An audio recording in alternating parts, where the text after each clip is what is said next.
Good afternoon, everybody, and welcome to you all. I would like to start by saying my name is Simon Morn-Wright. I'm a director of Link Wentworth Housing, who was party to organising today. I'd like to start by acknowledging the traditional owners of the land on which we meet today in Ryde, and paying our respect to their elders. Thank you for joining us on this occasion. It's a privilege to act as your MC for today and to introduce our speakers. The seminar for today is Getting Things in Order, a practical and caring discussion about end-of-life planning. It's not always pleasant, it's not always easy to talk about end of life. But the choices we have to make are very important, and they will affect the legacy that we leave behind.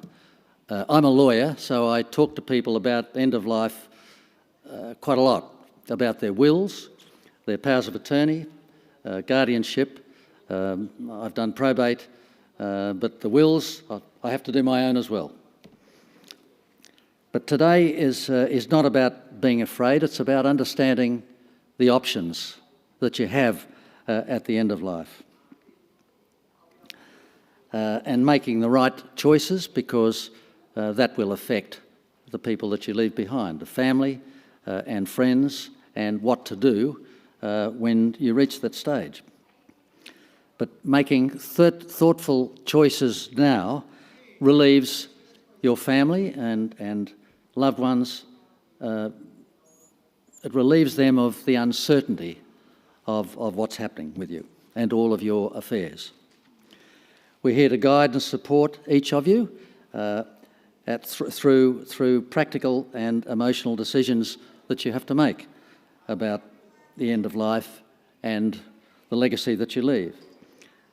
It's very important that you do that, and you plan to do it, plan to put things in place for your loved ones and the people that rely on you, your family.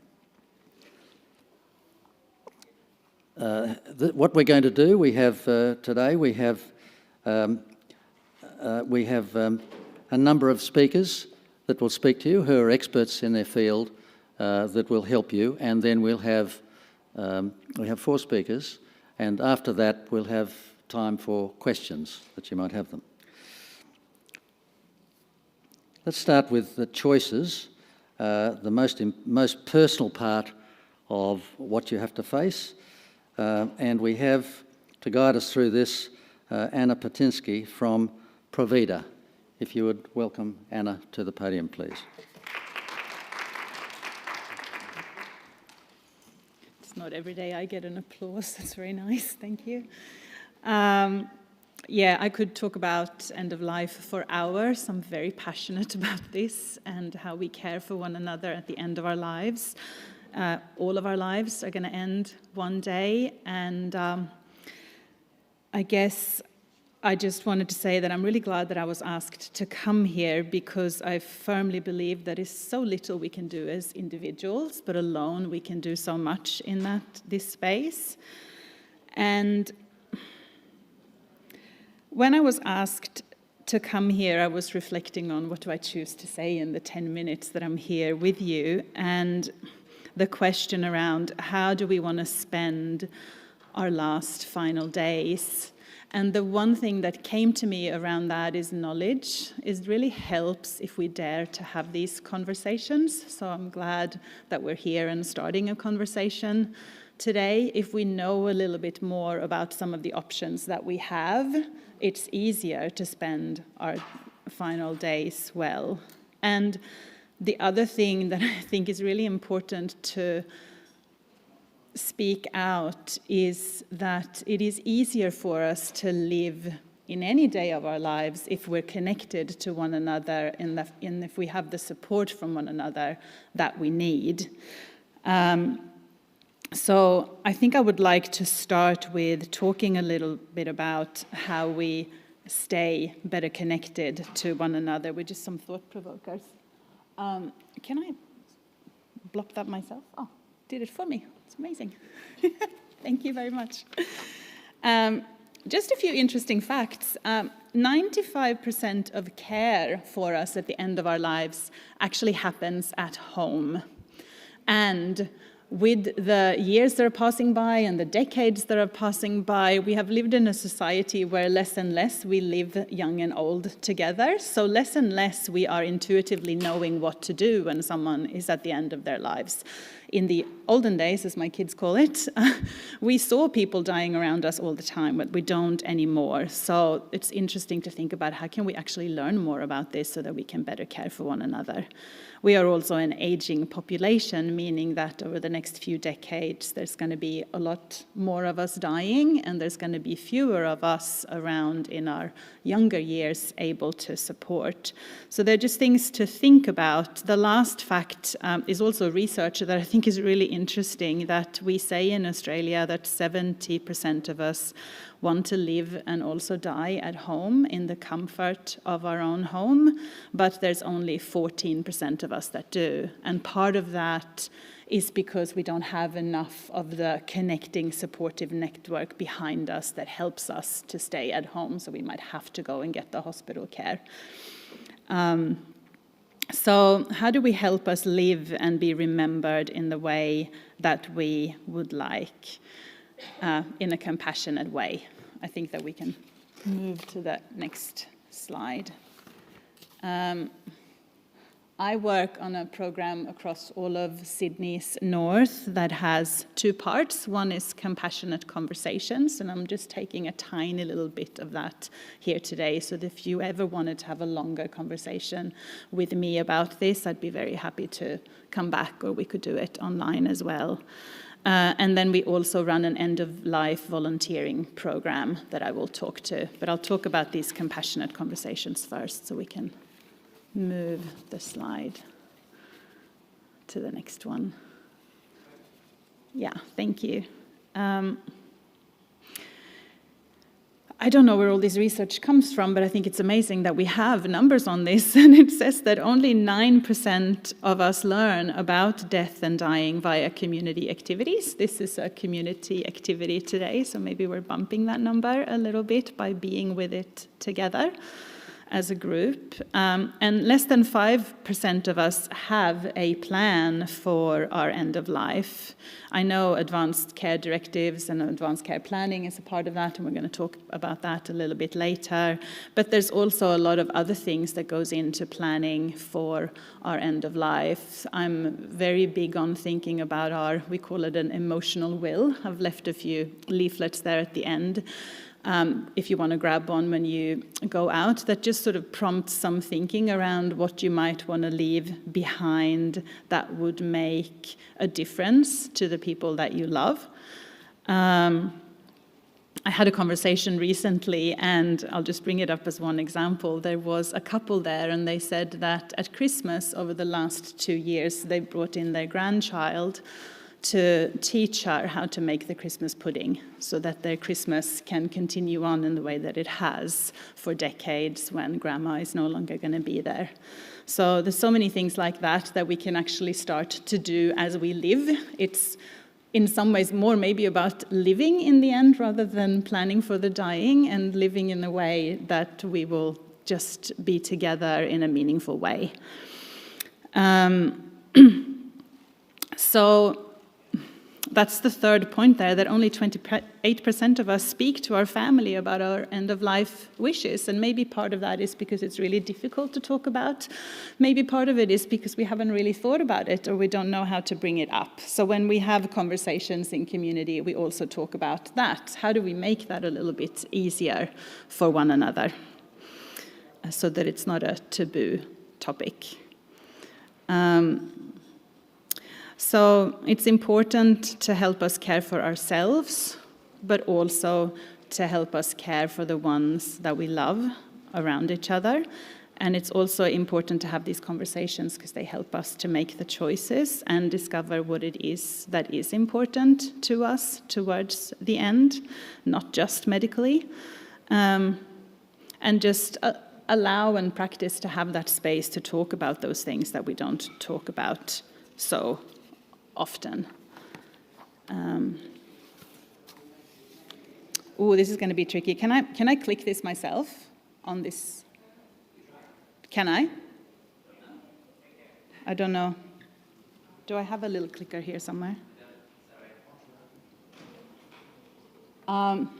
Yeah, maybe I do that every time you click. Let's go try that.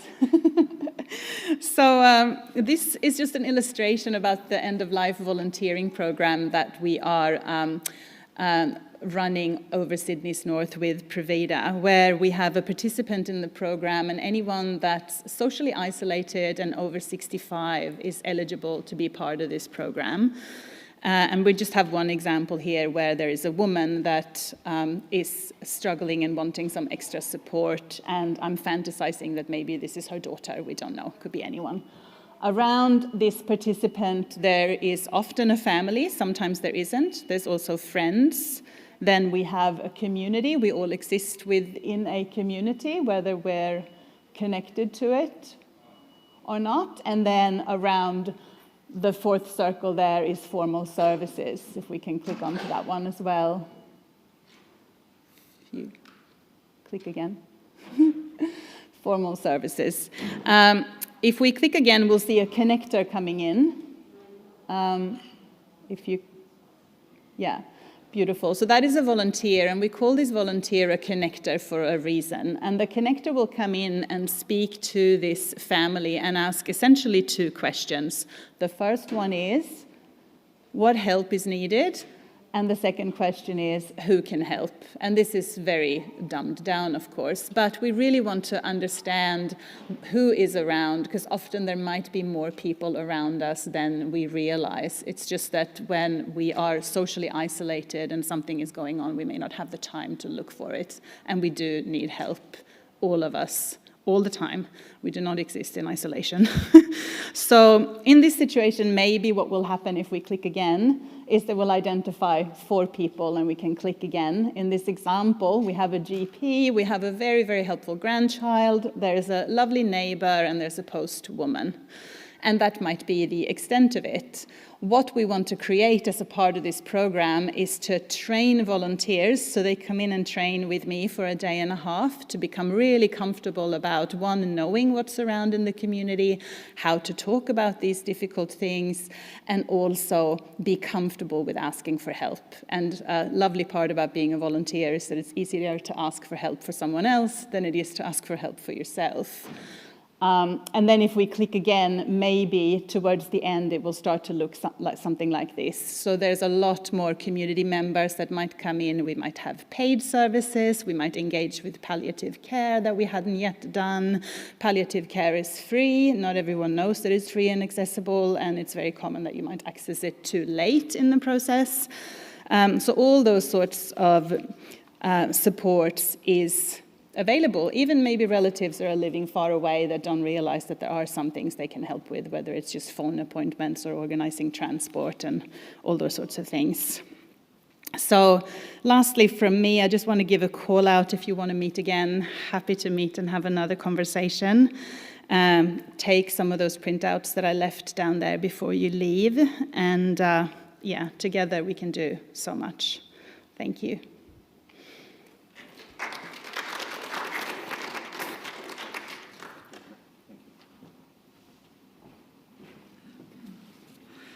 Thank you, Anna. Thank you very much. That's a wonderful service you provide. So now let's talk about making decisions before a crisis occurs. If your health changes dramatically, you need to work out and think about where you want to be and who you can trust to talk about it, who's able to give you the trust to hear you talk about things that are quite intimate and difficult to talk about otherwise, but you must do it, because if your health changes, it can often be for a negative way. In a negative way, if your health changes dramatically, it's very important to know who you can turn to and where you want to be at that time. So to talk to us about advanced care planning, we have today to talk to us is Anne Kubiak from Full Circle Matters. She's online. Would you welcome Anne, please, to the podium? Thank you, Anne. Good afternoon, everyone, and thank you for having me today. We're from Full Circle End of Life Matters, and we support people to die at home in the Northern Sydney region, and I'm very grateful that I've been invited to speak to you about end of life planning and how important it is to have these conversations, because really it's about taking control of your future care. So I might start with some important questions. If you get sick and you can't speak for yourself, who do you want to make decisions about your care? Where would you want to be looked after? And what kind of treatment do you actually want? So these aren't easy questions, as we've talked about, but they're really important ones, because as someone who's worked with many families such as myself, I've seen some harrowing situations, and how having conversations early makes all the difference, not just for the person who's unwell, but also for their entire family. So what is advanced care planning? Advanced care planning is simply thinking ahead about the care you'd want if you become seriously ill and you couldn't speak for yourself. So it's not actually just about dying, it's about making sure you get the care that matches what's important to you. So you can kind of think about it like this. We plan for lots of things in life. We plan our weekly shopping, we might plan for a birth, a family gathering, we plan for our children's future. So advanced care planning is just really planning for your healthcare need. As we've talked about already this morning, the reality is that 70% of people do die in hospital, but a majority would actually prefer to die at home with their family. And I think only 14% actually do. So this gap actually happens because families don't know what their loved one would have wanted. So decisions are made by doctors who are trying their best, but don't actually know the person's wishes. When families haven't talked about these things, it creates real problems, and I've seen it many times as a nurse in hospital. Family members tend to argue over the bedside about what to do. Adult children feel really guilty about decisions that they may or may not have made, and medical teams might provide care that the person wouldn't have chosen if they could speak. But when someone has their wishes clear, everything changes. Families can focus on being together and supporting each other instead of worrying about making the right decision.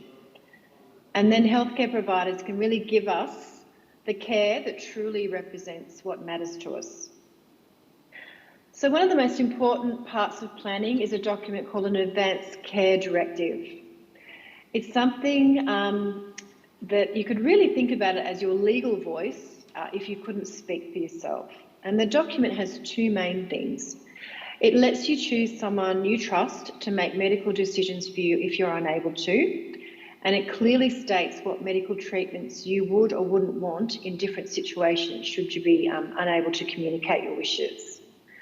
So if you can imagine, if you're in hospital, you've had a serious accident, you can't speak, the doctors are talking to your family about whether to put you on a breathing machine or whether to try CPR if your heart stops, or whether to give you food through a tube. Your family is trying to remember, did you even say what you said you wanted? Would you want everything possible done to keep you alive? Or would comfort and being pain-free be more important to you than aggressive treatment? So without an advanced care directive, your family has to guess, and so with one, they know exactly what you would have chosen or would choose. So the good news is it's quite easy to get an advanced care directive. It's quite straightforward. You can download it from the New South Wales health website. You can fill it in at home. You can get it witnessed properly. And the most important step is to make sure your doctor has a copy and uploads it to My Health Record, so your GP. This way, any healthcare providers can see your wishes immediately. So conversations about end-of-life planning really do need to happen now. And one of the most important things I've learned is they need to happen when you're well, not when you're actually in a medical crisis. So when someone's already sick, the emotions are high, everyone's very stressed, and it's much harder to think clearly about what's best. But when you're healthy, you can think things through calmly, and you can make decisions that truly reflect your values and what's important to you. So these conversations and having them early are really a family gift instead of having to make these decisions under pressure. So they can focus on what really matters is actually being with you and supporting you and showing you their love. And I think there's a bit of a myth around if we talk about end of life and start discussing things with families, having conversations can make these bad things happen faster. That's actually not true. It just makes sure that if something does happen, you get the care that you would have chosen or choose. So taking the first steps at home within your own environment, here's some things you can do to start having those conversations. So think about your values. What makes life meaningful to you? Is it able to be able to spend time with your family, being independent, being comfortable and pain-free? There's no right or wrong answers. It's just what's right for you. So start talking and begin with the people that are closest to you. You might start a conversation with, I've been thinking about what would be important to me if I ever got really sick. Can we talk about this? You may not have all the answers right away. These conversations can happen over time, maybe during a quiet moment at home or maybe taking a walk together. As I've mentioned, find an advanced care directive online. And if you need help to connect, you can connect with your community program services today as well to get information on how to locate an advanced care directive. So take your time filling it out. You don't have to rush. And if you're not sure about something, that's okay. You can always update it later. Sometimes it's referred to as a living document. Talk to your doctor about your advanced care directive. They can help explain any medical terms you don't understand and make sure that it gets properly recorded. Also, make sure your family members know where to find the document if they need it. And also, too, one thing I know about is that Ambulance Australia hasn't really connected with My Health Record or an advanced care directive, so it's really quite important. And what we advocate for families that work with us is have it printed out and have it on the wall near your front door if something should happen. And so then ambulance know what your wishes are when they come through the door, which is pretty much a key thing to know.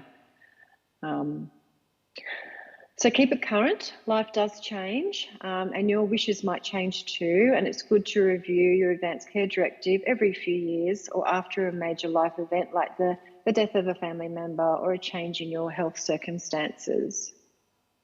So advanced care planning and talking about end of life really gives you a sense of control. It gives you a voice in your own care, even if there comes a time when you can't speak for yourself.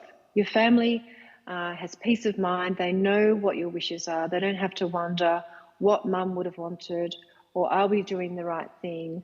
They'll know because you've spoken, you've opened the communication and you've planned for your end of life. So it really does put families in a really empowered position and it just makes the outcome so much less stressful.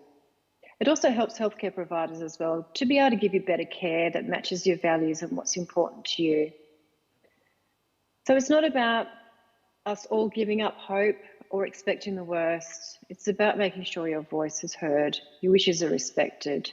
So the conversations with your family and your doctor can provide that real peace of mind for everyone. So yes, I encourage you all to start having these conversations and really acknowledge the courage it takes to engage with this topic today. We're all going to get a turn at this towards the end of our life, and it's really important to emphasise being prepared makes for such a less stressful outcome when it comes for understanding what your wishes are at the end of your life. So planning early is really, truly caring for yourself and the people that love you. Thank you.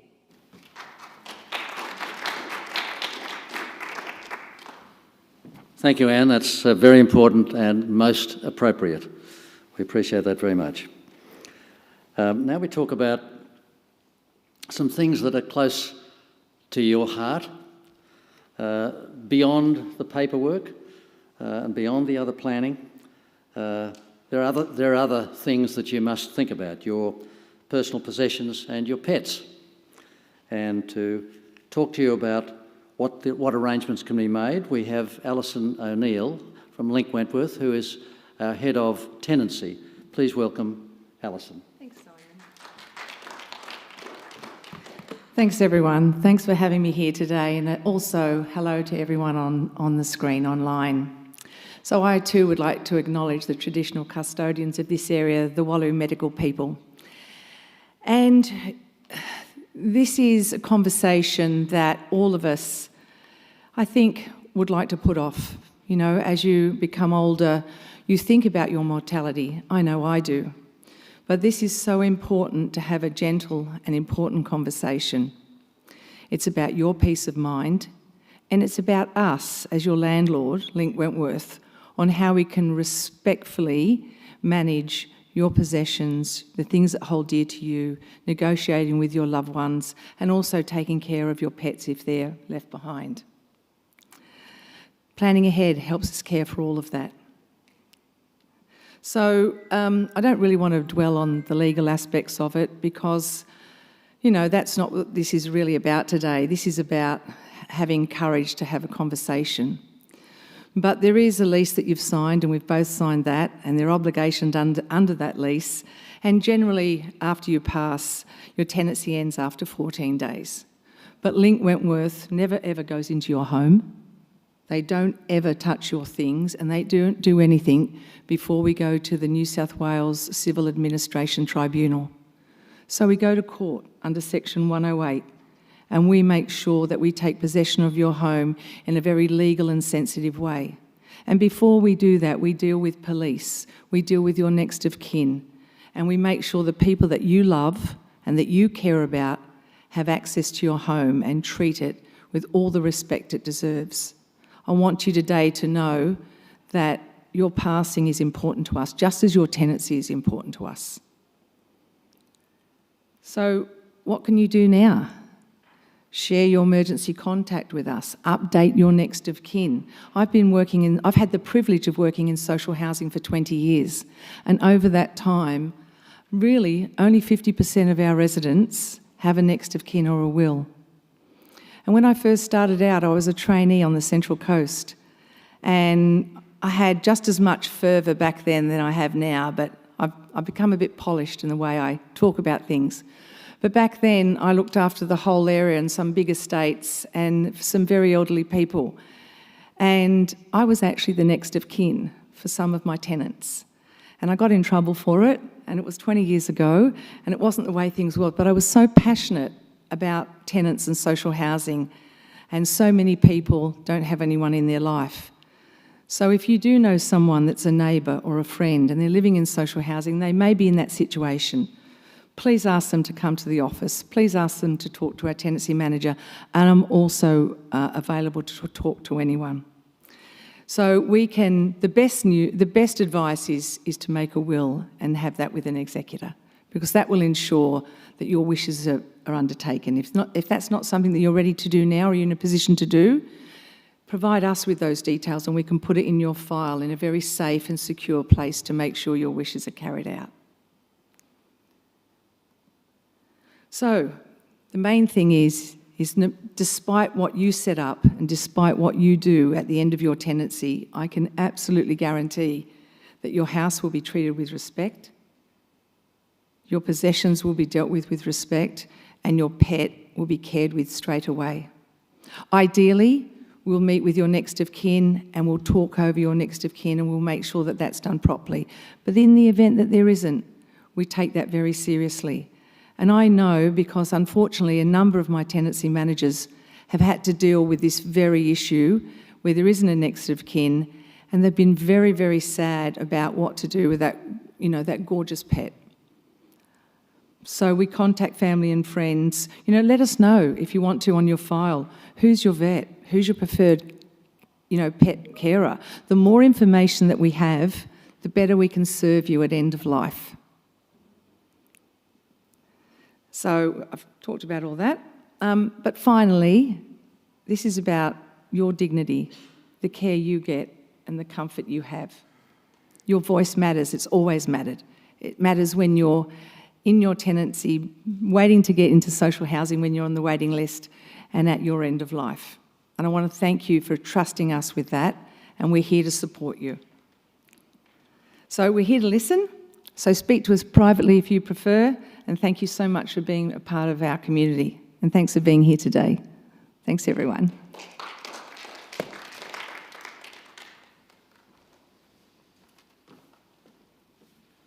Thank you, Alison. Alison mentioned legal services. We don't have a legal service within Link Wentworth. Unfortunately, I'm generally far too busy to be able to offer my legal services, but I'm sure we are able to refer people to firms, solicitors that provide pro bono work. So please keep that in mind. We also have a very close partnership with Marrickville Legal Service. Marrickville Legal Service. So we co-locate with them and we have a partnership with them. So we would refer to them straight away and then they would make those referrals to the... Oh, that's great. Thank you. Thank you, Alison. That's okay. That's great. Thank you, Alison.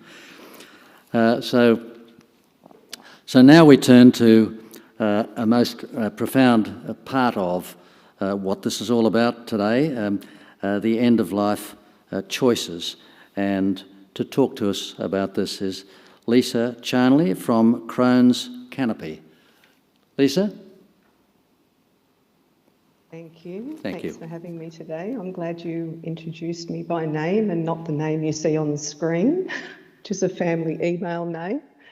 I am a death doula, a holistic counsellor and coach, and I'd just like to express my gratitude to Link Wentworth for inviting me along today. End of life, it's something many of us hesitate to face, but all of us eventually will encounter. Whether we're preparing for our own journey or walking alongside someone we love, it's a chapter often filled with emotional, practical and spiritual challenges. So yet, amidst all the uncertainty and grief, there's also a space for connection, clarity and care. So today I'd just like to explore the range of supports available at end of life and shine a light, particularly on the meaningful role of a death doula. So as end of life approaches, we've got a broad network available designed to honour a person's dignity, provide comfort and meet essential needs. So these supports generally fall into several key categories. So medical and palliative care, emotional and psychological support, spiritual and cultural guidance, practical and logistical assistance, community and social resources, and holistic and complementary care, which is where our doulas fall under. So if we can look briefly at each of these areas and what they can offer, at the core end of life is palliative medicine, which focuses on relieving pain and symptoms rather than curing illness. Palliative care teams, often including doctors, nurses and hospice workers, develop tailored care plans to ensure comfort and dignity. Hospice care, whether at home or in dedicated facilities, integrates medical, emotional and spiritual care to support both the individual and their loved ones during this time.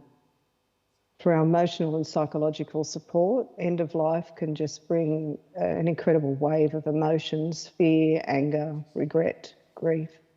So this is where grief counsellors, therapists and support groups can help. These professionals and peer groups provide tools to process feelings, navigate anticipatory grief and offer strategies in coping with the changes ahead. Spiritual and cultural guidance. For many, death just isn't a physical transition, it's a spiritual and cultural experience also. Chaplains, spiritual advisors and cultural liaisons or elders can help ensure that the sacred traditions are honoured and that people feel seen and supported in accordance with their beliefs and their heritage. Alongside the emotional and spiritual comes the practical. So from legal paperwork to funeral planning, social workers, estate planners and legal professionals can all help manage details that often feel overwhelming. Importantly, death doulas, and as Anne was saying, helping with advanced life care plans, they can do this also, planning home funerals and coordinating with care teams. Our community and social resources, basically, nobody should walk this journey alone. Community volunteers, faith groups, support networks often provide companionship, meals, errands, and most importantly, presence. Again, doulas serve under this title, offering connection and continuity for families and caregivers. Holistic and complementary care. Increasingly, we recognise the value of holistic care in the dying process. So therapies like massage, music and art help soothe the soul, but one of the most profound offerings in this category is the role of the death doula. So some may say, what exactly is a death doula? So a death doula is also known as an end-of-life doula. It's a non-medical professional trained to support individuals and families through the dying process. So just as birth doulas guide us into life, death doulas midwife us out of life, helping ensure this final transition is met with care, intention and with grace. So let's explore what they do. They offer deeply personalised support, and that may include holding emotional space without judgment, helping families talk about death, their wishes or even unresolved issues, creating legacy projects like memory books or letters, planning vigils, ceremonies or end-of-life rituals, acting as advocates, helping clients communicate their needs, offering early grief support to families before and after death, assisting with practical tasks like event planning or in-home care coordination, and offering respite care so the family can actually take a break and be supported also. So if an end-of-life doula sounds like something that you or someone you love could benefit from, you could begin by starting with research and referrals through local hospices, palliative care teams and directories, and can help you connect with certified doulas. Meet for an initial conversation. So most doulas offer free consultations to get to know you, your needs and your values. You clarify your priorities. So some doulas focus more on emotional presence, others can be more practical or ritual based. Most doulas can connect you to their network to locate someone who aligns with your own needs. It's all about tailoring things to exactly what you really want for end of life. Discuss fees is also part of that. While most doulas have a free initial consult, they generally charge hourly or via packages, with some offering sliding scale options. Just be open and honest. Many doulas can refer you to another doula who meets your needs if they're unable to do so. Death doulas work in partnership with medical professionals, legal advisors and spiritual leaders. They do not replace anybody. They fill the gaps and just bring heart to the process. So when should you engage a doula? There's no right time, but many families find it helpful to involve a doula early, even at the point of diagnosis. Doulas can walk with you through the entire journey, from planning and decision making to vigil sitting and also after death support. Many death doulas facilitate death cafes, which are simply safe spaces for community to gather and connect and talk about our own mortality, death literacy, and basically anything death and dying. So if you look within your local communities and search online, there's actually a website called deathcafe.com. You may find a space that you could just go and have conversations, open conversations, and connect with people to chat. So, excuse me while I scroll my notes. Navigating the end of life, it's all about weaving these supports together. So some key steps to that are know your values, your cultural practices and beliefs, express your wishes, write them down. There are a number of resources available, but as Anne said, I particularly have put in here backup. The Advanced Life Care Plan or Directive is really imperative. Communicate with family and care teams openly. Assemble your circle of support, medical, emotional and spiritual. Engage a doula to walk alongside of you, and revisit your plan as your needs evolve. And so on that note, I'll leave you with this. Death is not just a medical event, it's a profoundly human experience.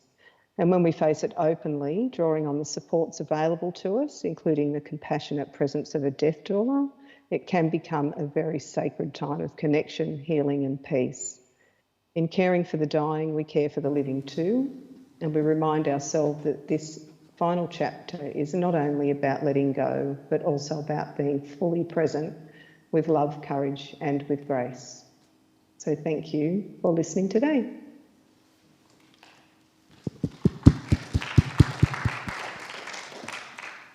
Thank you, Lisa. That's most appropriate. And getting things in order for the time when it comes is so important.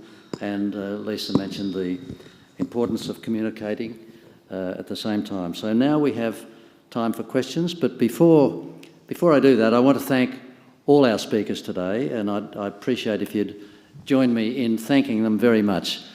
And they'll be with us for a few minutes answering questions, but if you join me in welcoming them and thanking them today for their speeches.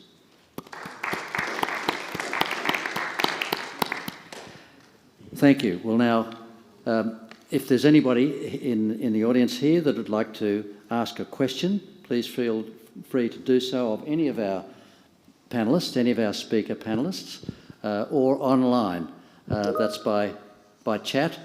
Yeah, so we do have please ask the question. First question on the YouTube chat from Barbara O'Donoghue, and I think this is for Alison. If a relation moves in with you for end of life, and are they automatically evicted after the tenant's death? Well, that's a great question, and there's a number of options. So if you move in with a relative into social housing, then generally the tenant will ask permission for you to join the household, and they'll assess your eligibility, and then you'll pay some rent. And at the end of that period, if you're eligible to succeed that tenancy, if you've been there for a long time or you're eligible for social housing, then you might be able to be recognised as a tenant of that home. If you have a home elsewhere, and if you need more time to actually go back to where you are, then we do that with respect and sensitivity. So the bottom line is, no, you're not evicted when the tenant passes away. But there are a number of options. So if you're eligible for succession, we will absolutely process that with dignity. If you're not and you need help with housing, we'll refer you to our housing solutions team who will help you do that.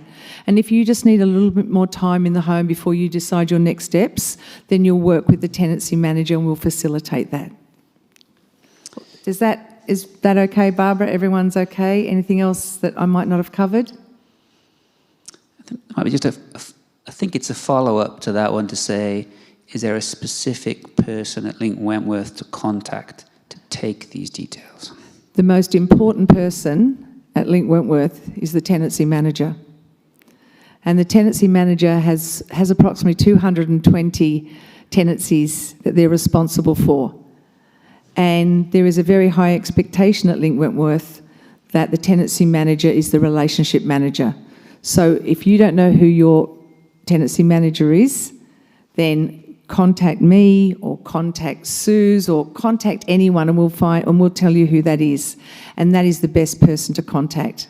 And if for any reason you have any barriers, you can always contact me. I think my details are on the website. It's alison.o'neill@linkWentworth.org.au 131421. But the main thing is to really build a relationship with your tenancy manager. Thanks, Geffen. Thanks, Simon. Thank you, Barbara, for asking. Anybody here in the room have a question? Yes.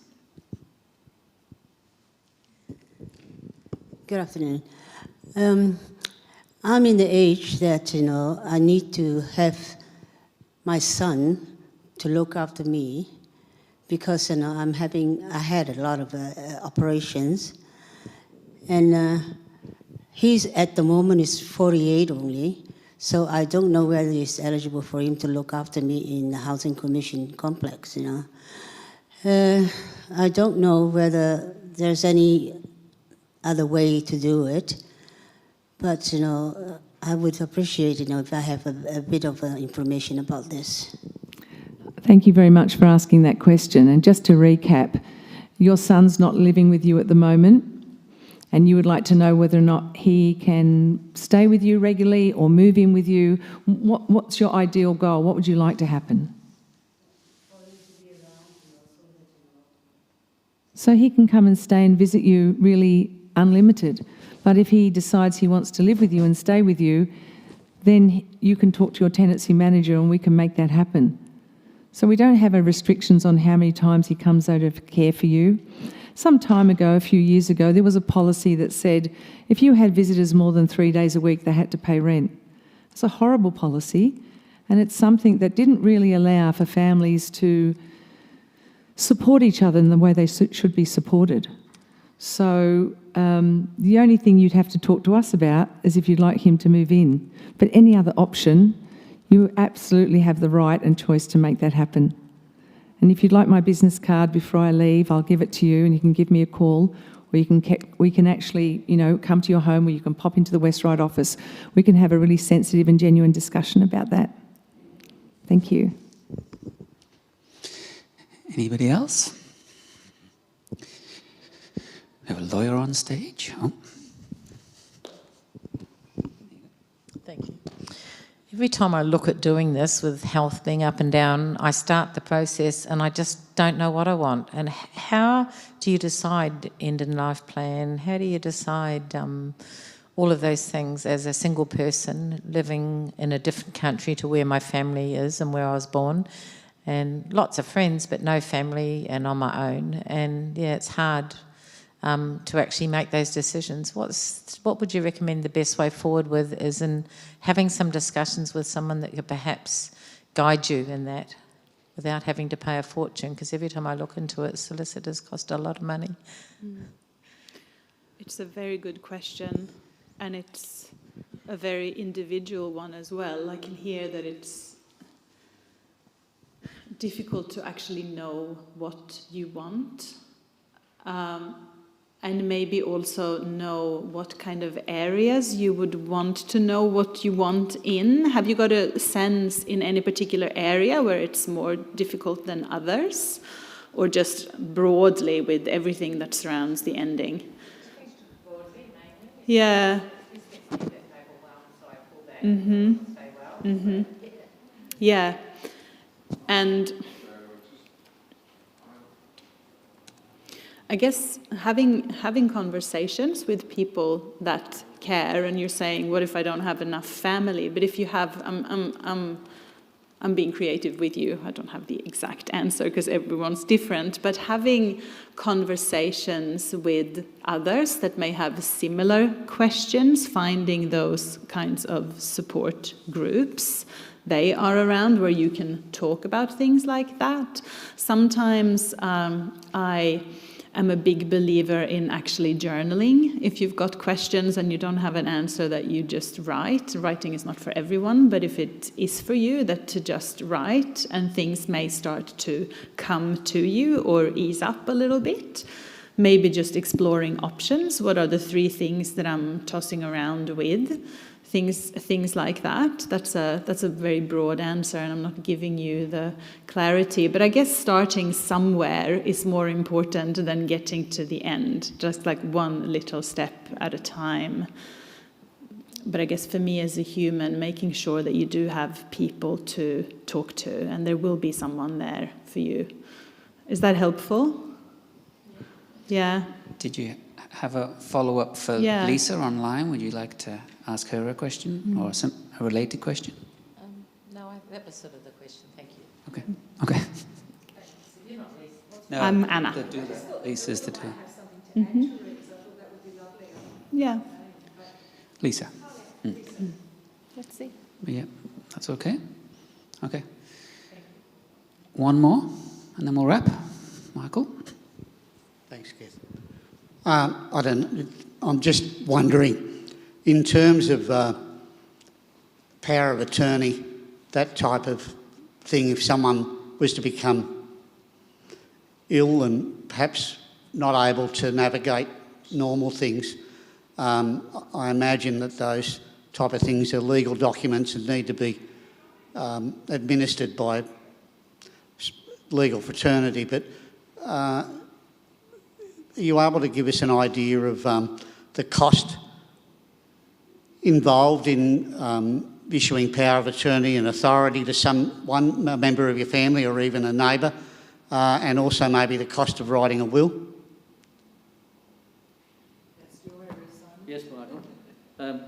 Yes, thank you for that question. Very important one, but we did dwell on it before because Alison mentioned that we have an arrangement with, I think it was Marrickville Legal Service, so we can offer advice, Michael, on where to get pro bono, if not from them, pro bono work, so that possibly it won't cost anything because there are solicitors that are quite happy to do it for no charge. So we can organise that. And yes? I'm going to contact Marrickville Legal Service. Thank you. I'm going to contact Marrickville Legal Service and I'm going to pose Michael's question and see, where you can get free legal service to make a will, how much it costs if you can't, and a whole raft of things. And we will get back to you and Tag and Geffen.